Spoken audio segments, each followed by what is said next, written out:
जय श्री कृष्णा, राधे राधे। दोस्तों, आज हम आपको बताएंगे कि आखिर धृतराष्ट्र अंधे क्यों थे।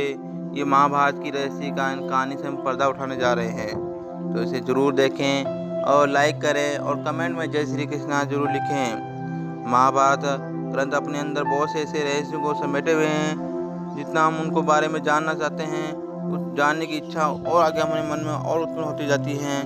आज हम आपको अपने इस वीडियो के माध्यम से महाभारत के एक बहुत ही प्रमुख पात्र धृतराष्ट्र के बारे में बताने वाले हैं। दोस्तों, धृतराष्ट्र महाभारत में जन्म से अंधे थे, लेकिन ये अंधापन एक श्राप के कारण मिला था। शायद आप में से बहुत ही कम लोग जानते होंगे कि धृतराष्ट्र ने अपनी पत्नी गांधारी के समस्त परिवार को मरवा दिया था, लेकिन उन्होंने ऐसा क्यों किया था और उन्होंने पिछले जन्म में ऐसा क्या किया था कि अंधे होने का श्राप मिला था। ये सारी रहस्यों के बारे में आज हम आपको अपने इस वीडियो की स्टोरी में बताएंगे, तो उसे ज़रूर पूरा देखें और लाइक करें। दोस्तों, धृतराष्ट्र जन्म से ही अंधे थे। दोस्तों, अगर आपने महाभारत देखी होगी तो आपको पता होगा कि महाराज शांतनु और उनकी पत्नी के 2 पुत्र हुए, जिनका नाम था विचित्रवीर्य और चित्रांगद। चित्रांगद बहुत ही कम उम्र में एक युद्ध लड़ते हुए मारे गए थे। इसके बाद पितामह भीष्म ने विचित्रवीर्य का विवाह काशी की राजकुमारी अंबिका और अंबालिका से करवा दिया था। विवाह के कुछ समय बाद ही बीमारी के कारण विचित्रवीर्य की भी मृत्यु हो गई। अभी तक विचित्रवीर्य की पत्नी अंबिका और अंबालिका संतानहीन थी। इस बात को लेकर माता सत्यवती के मन में बहुत ही ज़्यादा चिंता उत्पन्न हो गई कि अब कौरव वंश का आगे क्या होगा, इसका वंश कैसे बढ़ेगा। तब माता सत्यवती ने अपने कौरव वंश को आगे बढ़ाने के लिए अपने पुत्र वेदव्यास को बुलावा भेजा। महर्षि वेदव्यास जी अपनी माता की सत्यवती की आज्ञा को मानते हुए माना और आ गए उपस्थित हो गए थे और माता से बुलावा भेजने का कारण पूछा।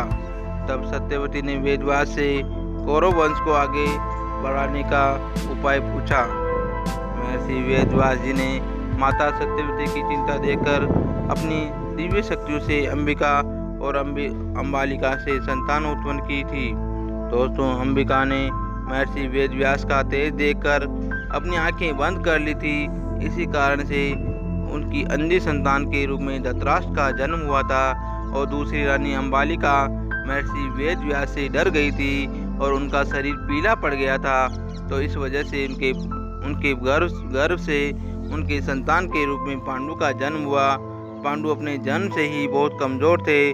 दोनों राजकुमारियों के बाद एक दासी पर भी महर्षि वेदव्यास जी ने अपनी शक्तियों का प्रयोग कर एक पुत्र को जन्म दिया। उसके स्थान के रूप में महात्मा विदुर का जन्म हुआ। धृतराष्ट्र को अंधे होने का श्राप क्यों मिला था, इसके बारे में हम दोस्तों आपको बताने जा रहे हैं। दोस्तों, महाभारत की कथा अनुसार धृतराष्ट्र अपने पिछले जन्म में एक बहुत ही दुष्ट राजा हुए थे। एक दिन वह वन में विचरण कर रहे थे, तब उन्होंने देखा कि एक नदी में हंस और अपने बच्चों के साथ पानी में विचरण कर रहा था। इसी समय उन्होंने अपने सैनिकों को आदेश दिया कि हंस की आंखें फोड़ दी जाए और उसके बच्चों को मार दिया जाए। उसी समय हंस ने उन्हें यह श्राप दिया कि अगले जन्म में तुम अंधा पैदा होगे और तुम्हारे पुत्र मृत्यु को प्राप्त होंगे। इसी कारण महाराज धृतराष्ट्र अगले जन्म में अंधा पैदा हुए थे और उनके सभी पुत्र इसी महाभारत के युद्ध में मृत्यु को प्राप्त हो गए थे। जैसे उस हंस के बच्चे की मृत्यु हुई थी। तो ये थी धृतराष्ट्र की कहानी। दोस्तों, लाइक करें, कमेंट करें। जय श्री कृष्णा, राधे राधे। जय श्री कृष्ण।